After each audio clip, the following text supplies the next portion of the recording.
March গণহত্যার যে স্মৃতিচারণ, আমাদের এই স্মৃতিচারণ প্রকৃতপক্ষে যারা করেছেন, বিশেষ করে আমাদের সম্মানিত দুজন বীর মুক্তিযোদ্ধা, ওনাদের মাধ্যমে কিন্তু আমরা সেই ৭০ থেকে শুরু করে ৭১ পর্যন্ত এবং ১৬ ডিসেম্বর পর্যন্ত একটা স্মৃতিচারণ মোটামুটি আমরা পেয়ে গিয়েছি।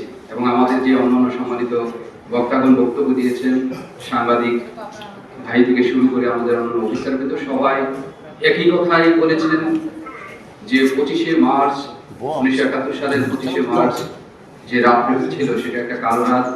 সেই রাতে পাকিস্তানের যে হানাদার বাহিনী নিরস্ত্র বাঙালিদের উপর যে হত্যাযজ্ঞ চালিয়েছে সেটা আমরা বেদনা সহকারে আজকে স্মরণ করছি। আপনারা সকলেই জানেন যে ২৫ মার্চ কালরাত্রিতে যে পাকিস্তানি বাহিনী শুধুমাত্র নিরস্ত্র বাঙালিদের উপরই যে হত্যাযজ্ঞ চালিয়েছে তা না, তারা কিন্তু যে বিদেশি যারা সাংবাদিক ছিল তাদেরই কিন্তু এক ধরনের অবরুদ্ধ করে রেখেছে। আমার জানা মতে যে প্রায় ৩৫ জন যে বিদেশি যে সাংবাদিক ছিল তাদেরকে এই হামলার হত্যাযজ্ঞের ৪৮ ঘন্টা পূর্বেই তাদেরকে যে হোটেল ইন্টারকন্টিনেন্টালে কিন্তু তাদেরকে অবরুদ্ধ করে রাখা হয়েছিল এবং এমনভাবে ভয় দেখিয়েছিল যে যদি হোটেল থেকে বের হয় তাহলে তাদেরকে গুলি করা হবে। এই উদ্দেশ্য আপনারা সকলেই জানেন। কারণ হচ্ছে যখন এই পাকিস্তানি হানাদার বাহিনীদের এই হত্যাযজ্ঞ, এই গণহত্যা যদি সারা বিশ্বে প্রচার হয়ে যায় তাহলে পাকিস্তানি যে হানাদার বাহিনী তারা কিন্তু বিপদে পড়ে যাবে।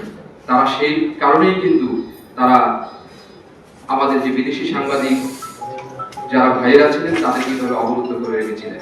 শুধুমাত্র বিদেশি সাংবাদিকদের উপরই কিন্তু আক্রমণ করেনি। আপনারা সকলেই জানেন যে ২৫শে মার্চ এই কালরাত্রিতে ঢাকা বিশ্ববিদ্যালয়, রাজারবাগ পুলিশ লাইন্স, ইপিআর সদর দপ্তর সহ নীলক্ষেত এই স্থানগুলোতে অতর্কিত তারা হামলা চালিয়ে পাশাপাশি হচ্ছে যে মিডিয়াতে আপনারা জানেন যে আমাদের সংবাদকর্মী ভাইদের কিন্তু তারা ছাড় দেয়নি।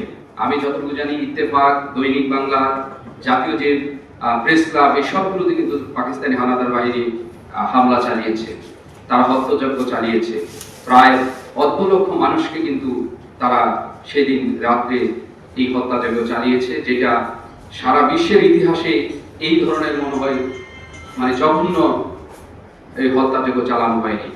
একটি মাত্র রাত্রেই ৫০,০০০। তাদের উদ্দেশ্য ছিল যে অঙ্কুরেই যে স্বাধীনতাকামী যে আমাদের বাঙালিরা আছে, বাংলাদেশে আছে, তাদেরকে যেন অঙ্কুরে বিনষ্ট করে দেয়, অর্থাৎ তারা যেন মাথা উঁচু করে স্বাধীনতার মূল মন্ত্র নিয়ে যেন দাঁড়াতে না পারে, সেই উদ্দেশ্যে কিন্তু তারা এই হত্যাযজ্ঞ চালিয়েছিল। তো আমি আর বেশি কিছু বলতে চাচ্ছি না। আমাদের বীর মুক্তিযোদ্ধাগণ চমৎকার স্মৃতিচারণ করেছেন। তো সর্বোপরি আজকের এই দিবসের যে উদ্দেশ্য সেটা আমি একটু বলছি। উদ্দেশ্যটা হচ্ছে যে পাকিস্তান হানাদার বাহিনী ১৯৭১ সালে ২৫শে মার্চের কালরাত্রিতে যে হত্যাযজ্ঞ নিরস্ত্র বাঙালিদের উপর চালিয়েছে সেইটা প্রজন্ম থেকে প্রজন্মান্তরে যেন আমরা পৌঁছে দিতে পারি, এটা যেন আমরা সবসময় স্মরণ করতে পারি, এইটাই হোক আজকের এই দিবসের মূল উদ্দেশ্য।